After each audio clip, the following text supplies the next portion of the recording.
Hello, everyone. My name is Carl Ramos. I am at St. Peter's University. This is my last semester, and I pulled there. I'd like to thank so much Damiano to be here. Thank you so much, Damiano. Thank you for having me, Carl. Appreciate it. May you please introduce, well, I introduced your first name, but may introduce who you are? Sure. So Damiano Tulipani, I am the CISO at Provident Bank.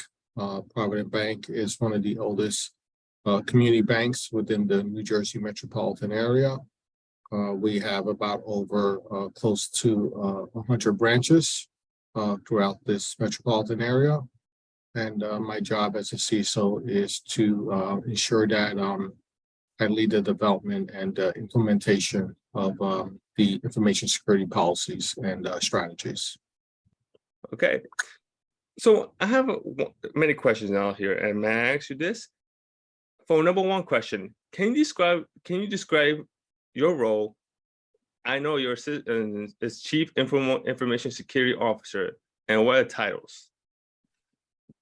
Sure. So like I just said, right, so one of my primary functions as a Chief Information Security Officer is to make sure that I lead any development and implementation of organizations, security practices, business, align those practices with the business objectives and really what the strategies are around that.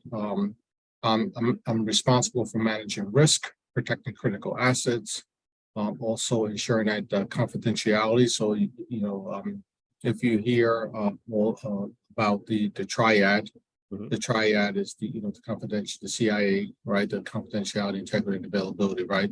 So my job is to ensure that the CIA of that data is protected, available, and it's kept confidential, and also oversee incident response and investigation processes, and collaborate with other executives throughout the bank to align with the business objectives and goals.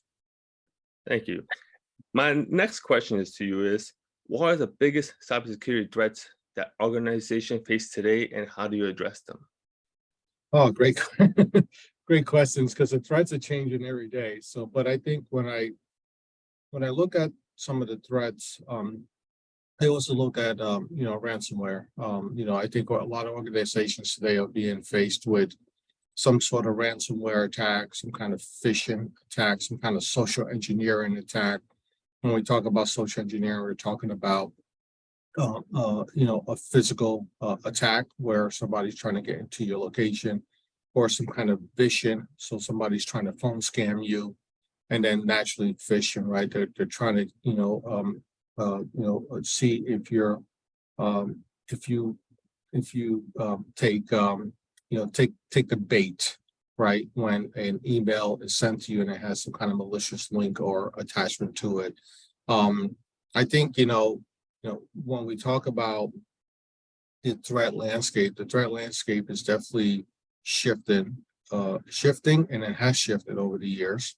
And I think that what we need to do as security practitioners is to ensure that we have a multi-layer approach.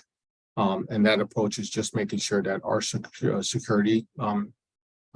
security stack is really aligns with the methodology of kind of like a defense and layer approach, right? So when one fails, the other one will pick it up, and so on and so forth. So the other thing that we're doing at the bank is ensuring that our end users are educated, are constantly being trained, are constantly ensuring that there's enough content that they have availability to, as far as continuous education for them on how to detect some of these threats.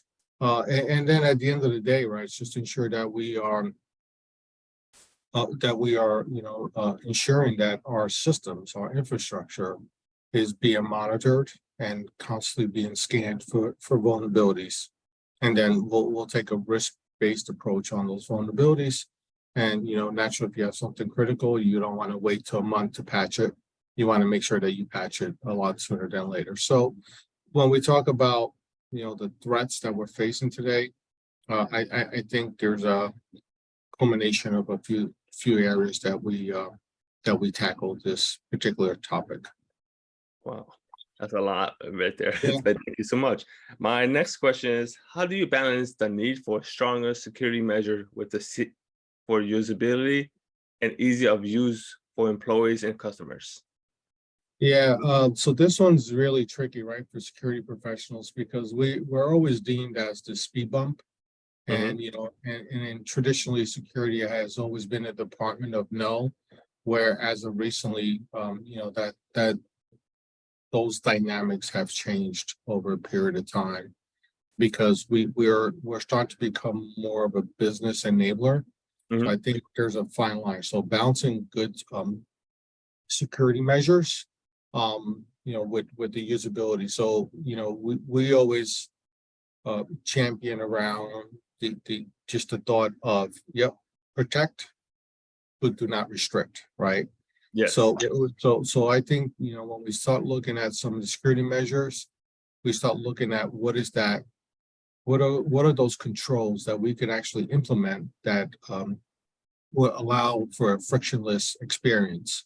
And I think once we do that, then we can find a true balance Mhm. between usability versus security. And then, at the end of the day, again, I personally feel in my experience that it always goes back to ensuring that that our users are properly trained, right? Our Yes. users are constantly being trained in the sense that what if scenarios, right? And Mhm. I think if we do that, then I think we could actually come up with a best practice for a frictionless environment, and then, but in the same time, protect it. Okay. Thank you so much for that. And then my next other question is, what steps do you take trained and education employees on cybersecurity best practice? So that one is, employee training and education is critical, in my opinion. I actually think it's really the cream of the crop when we talk about employee education, because our weakest link is our employees. Our Mhm. weakest link is the user. And if we're not patching our users and we're not spending and investing time in that security education, I think that's where our most vulnerable assets lie within the company. So I think ongoing training, awareness programs cover topics around password management, phishing, social engineering. We conduct regular phishing exercises. We're constantly phishing our users every month, right? And then we are also looking to identify potential vulnerabilities with that would probably target certain individuals or certain groups that might fall to assimilation. So I think when it comes to the training, I really think that has to be the culture of any organization's really fabric. All right. So that's one of the things I would like to know more, but same time, this next question. My next question to you is, how do you measure effectiveness of organization cybersecurity strategy, and how do you make adjustment as needed? That is a very loaded question. So I think when it comes to effectiveness, right, and how we measure it, right, I think, the cyber strategy requires ongoing monitoring, ongoing assessments, and you just can't implement something and just leave it alone, right? You have to continue to feed it, just like a plant or a flower, right? If you don't water it, it's just going to die on you. Now that becomes vulnerable, right? So that was a bad analogy, but anyhow, I'll continue. But I think it's all about caring and fearing. Like metrics are the numbers, that we look at, and then Mhm. we start to evaluate that trending, right? Are we actually faring better in certain area, or we're faring less in other areas, right? And then the ones that we are starting to tip the scale is that's the ones that we start to focus a little bit more on really some of those metrics and how we measure effectiveness across the organization. I mentioned about the reviews, we do subscribe to different frameworks. Okay. And I think when we look at some of these frameworks, we're looking at the effectiveness of our program. And that helps us to measure the true effectiveness of the program. And then that allows me to go to, to the senior executive team and also to the board of directors and kind of, champion that message and kind of share how our program is faring. So it's always continuous testing equates to effectiveness in the organization and in the program. All right, thank you so much for that. And now I want to know something from a small advice from you. What advice do you have for small organizations or startups with limited resource to priorities cybersecurity?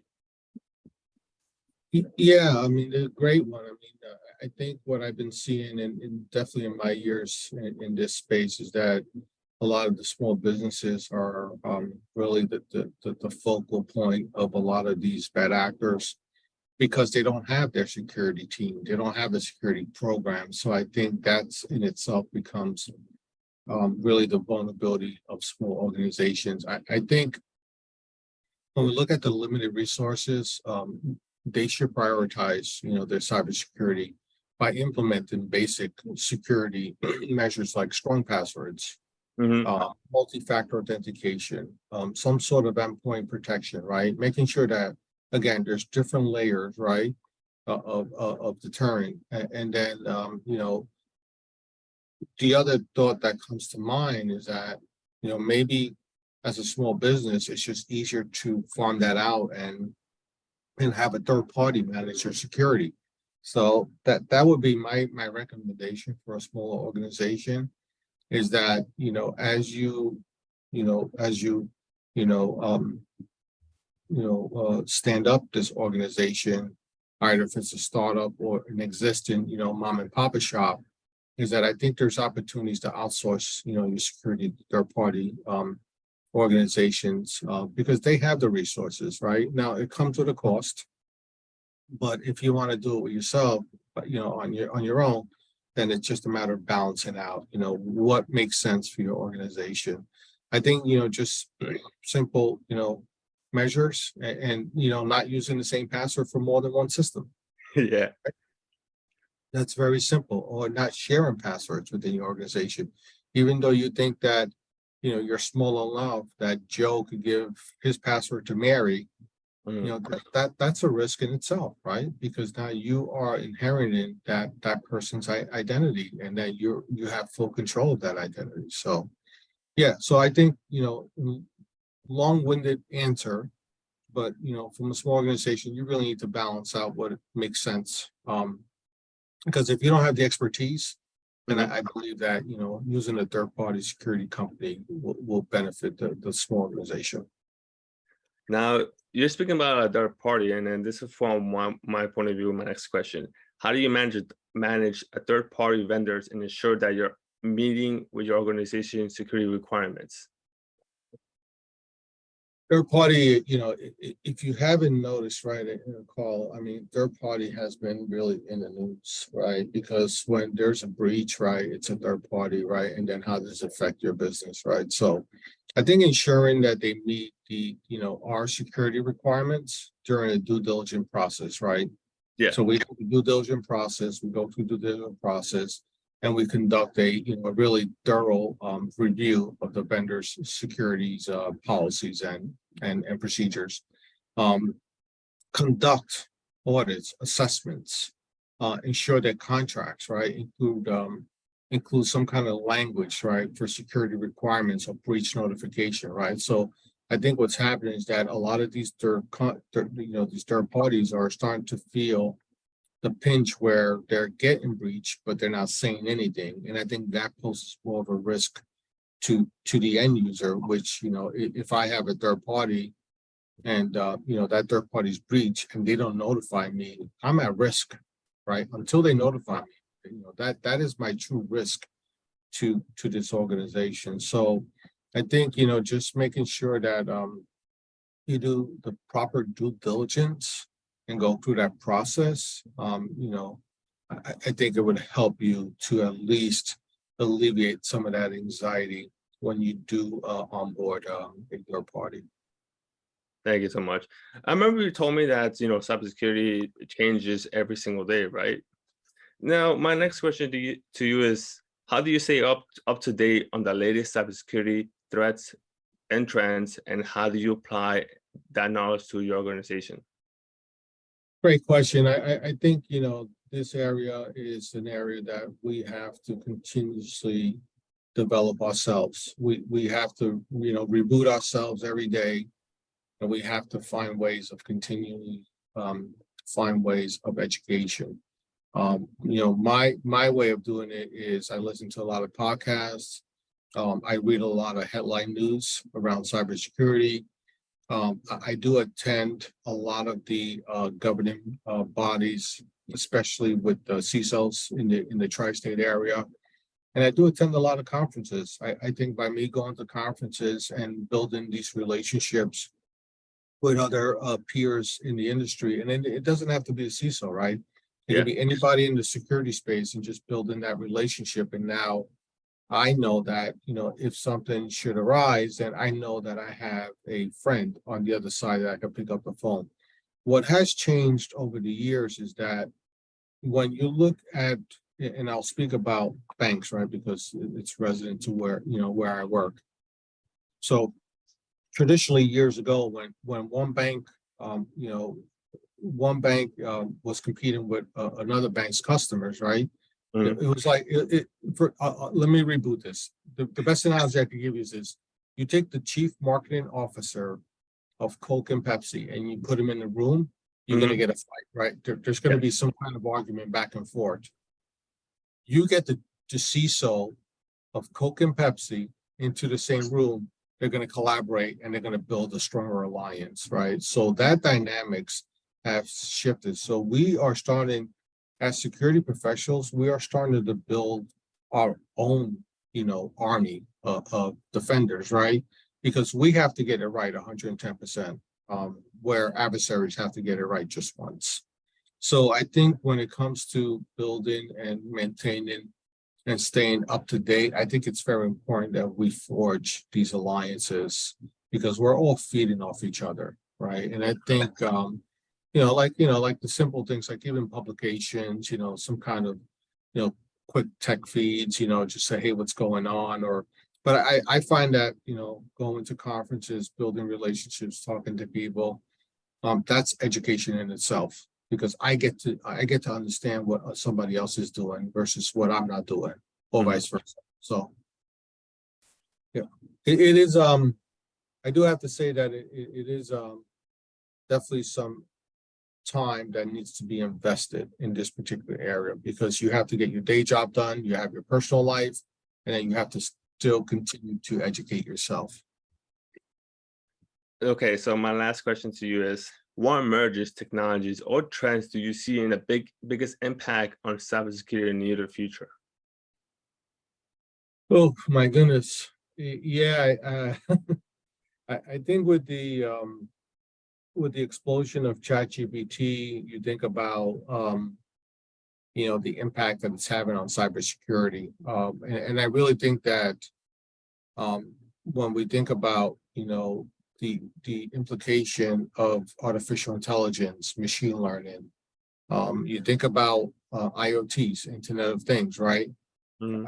I think these are the potential impacts that this industry is going to see in a very near future because as machine learning is getting better, as AI is getting better, right? So I think it's going to pose a challenge for us to effectively maintain a security program now. And I say effectively, right? Because I think now we have a responsibility of ensuring that we have the right controls in place. We can monitor we could continuously monitor, those efforts, right? So I think, when we think about emerging trends, also think about cloud computing, remote work. That's another area, right?